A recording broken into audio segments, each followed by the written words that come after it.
اگر والدین زلفیں رکھنے سے منع کریں،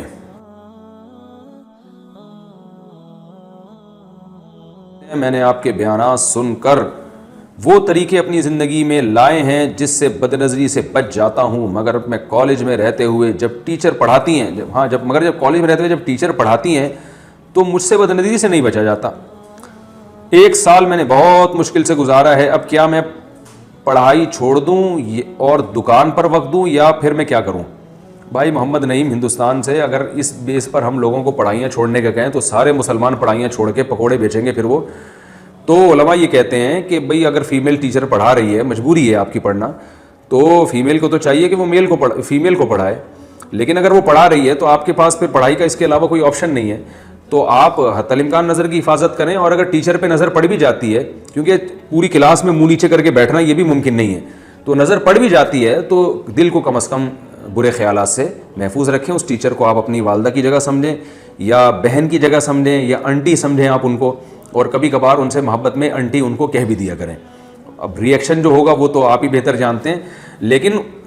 ایک مقدس رشتے کی نیت سے آپ ان کی طرف نظر ڈالیں اور دل میں کوشش کریں۔ دل بھی انسان کا بالکل بے قابو نہیں ہوتا، اگر انسان دل میں حیا پیدا کرے اور ٹیچر کو ایک عظمت کی نظر سے دیکھے تو وہ کر سکتا ہے۔ مجبوری کے حکام اور ہوتے ہیں، میں نے بتایا، عام حکم تو یہی ہے کہ جائز نہیں ہے، لیکن ظاہر ہے اب مجبوری ہے۔ اسی طرح میں ان لوگوں جو علماء ہیں وہ کہتے ہیں کہ جو اب ظاہر ہے جو لوگ دکان پہ بیٹھے ہوئے ہیں تو کسٹمر میں لیڈیز بھی بہت زیادہ ہوتی ہیں خریداری کرنے کے لیے، وہ یہ کہتے ہیں ہم اگر نظر نیچی رکھیں وہ تو کچھ بھی چوری کر کے لے جائیں گی، تو ایسے موقع پر ظاہر ہے خاتون کو دیکھ سکتے ہیں آپ، نیت آپ کی بری نہیں ہونی چاہیے، نیت آپ کی جو ہے وہ اس کو صاف رکھیں آپ اپنے دل کو۔ ایسا ٹھرکی بننا کہ جس عورت پہ بھی نظر ڈالو بری نیت سے ڈالو، یہ تو ویسے بھی غیر اخلاقی حرکت ہے۔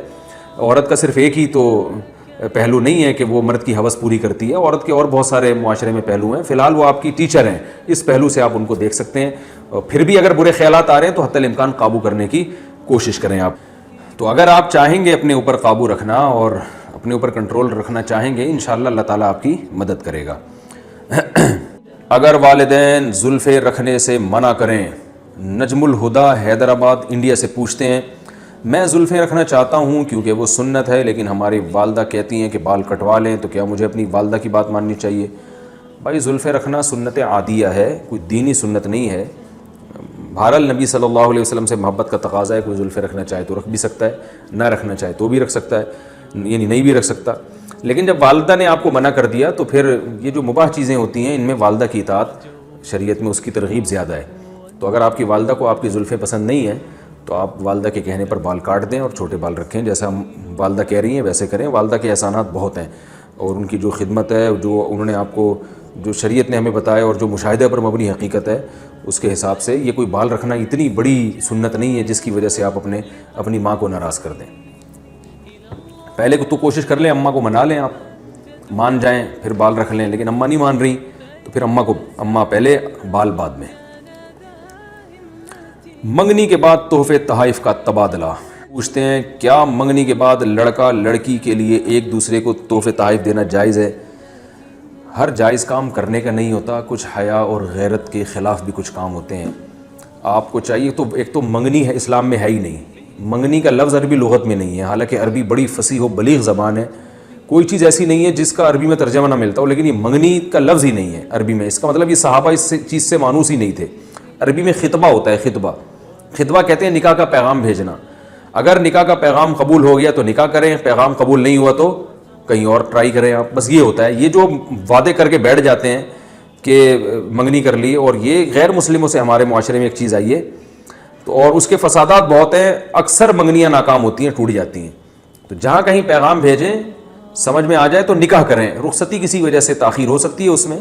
لیکن نکاح کو پروموٹ کرنا چاہیے۔ یہ منگنی کچھ بھی نہیں ہوتی، غلط رسومات ہیں یہ، اور پھر منگیتر آپ کی کچھ بھی نہیں لگتی، آپ اس سے بلا وجہ کیوں فری ہو رہے ہیں، اس کو تحفے تحائف گفٹ کیوں بھیج رہے ہیں آپ؟ غیر اخلاقی حرکت ہے۔ اس سے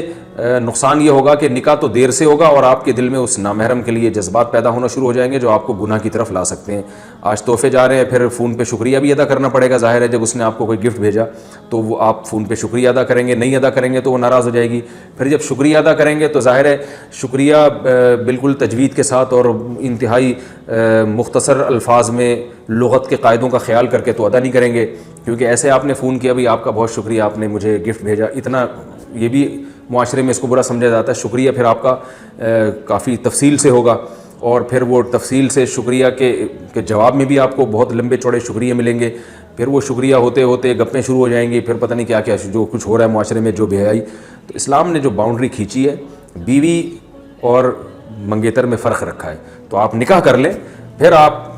جو ہے وہ صبح شام گفٹ بھیجیں، آپ جائیں ملاقات کر کے آئیں، آپ شکریہ فیس ٹو فیس آپ ان کا شکریہ ادا کریں جا کے۔ نکاح کو پروموٹ کرنا چاہیے، منگنیاں غلط رسومات ہیں، ان کو اس کی حوصلہ شکنی کرنی چاہیے، اور اگر بالفرض یہ منگنی ہو بھی گئی ہے تو ریزرو رہیں، زیادہ فری ہونے کی کوشش نہ کریں۔ اور میں یہ بات عرض کروں، جو منگیتر سے فری ہوتے ہیں اکثر ان کی منگنیاں بھی ٹوٹتی ہیں، کیونکہ فری ہونے کے دوران کوئی نہ کوئی ایسی بات نکل جاتی ہے زبان سے جو منگیتر یا تو دل پہ لے جاتی ہے، یا اس نے کوئی بات ایسی نکال لی جو آپ دل پہ لے گئے، کیونکہ دونوں بڑے حساس ہوتے ہیں، ایک دوسرے کو پرکھ رہے ہوتے ہیں، تو اکثر اس سے منگنیاں ٹوٹ بھی جاتی ہیں۔ تو اس فری ہونے میں یہ دنیا کا بھی نقصان ہے۔